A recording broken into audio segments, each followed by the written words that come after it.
Hello everyone, this is Ranjit and welcome back to my YouTube channel. আজিৰ এই ভিডিঅ'টোত আমি the way বাক্যত কিদৰে ব্যৱহাৰ হয় সেই বিষয়ে আলোচনা কৰিম।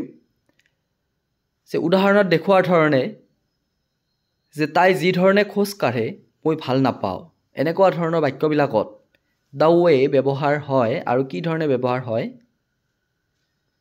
প্ৰথমটো বাক্যত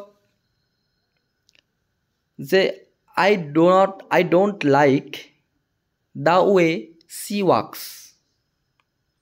তাই যি ধৰণে খোজ কাঢ়ে মই ভাল নাপাওঁ। I don't like the way she walks.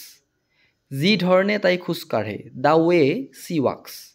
অৰ্থাৎ the way ইয়াৰ মিনিংটো যি ধৰণে এনেকুৱা ধৰণ অৰ্থত আহিব। যে যি ধৰণে তুমি মোক শিকোৱা মোৰ ভাল লাগে।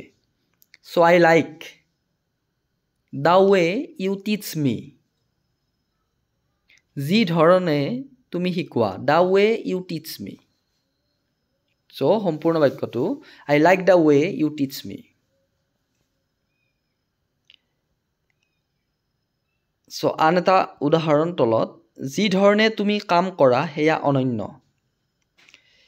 ইউনিক আমি যেটো অনন্য বুলি কওঁ হেতু ইউনিক, অদ্বিতীয়, অসমীয়াত তেনেকুৱা অৰ্থ হয় ইউনিক। যি ধৰণে তুমি কাম কৰা, the way you work is unique. তে আমি কম the way you work is unique. যি ধৰণে তুমি কাম কৰা হেয়া অনন্য। সো আন এটা উদাহৰণ আছে যে হি যি ধৰণে খেলি আছে হেয়া ঠিক নহয়। The way he is playing is not good. The way he is playing is not good. যি ধৰণে হি খেলি আছে হেয়া ঠিক নহয়। আশা কৰিছোঁ তোমালোকে নিশ্চয় বুজি পাইছা the way বাক্যত কি ধৰণে ব্যৱহাৰ কৰা হয়।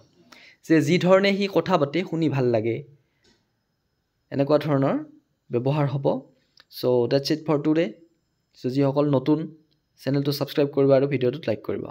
Thank you.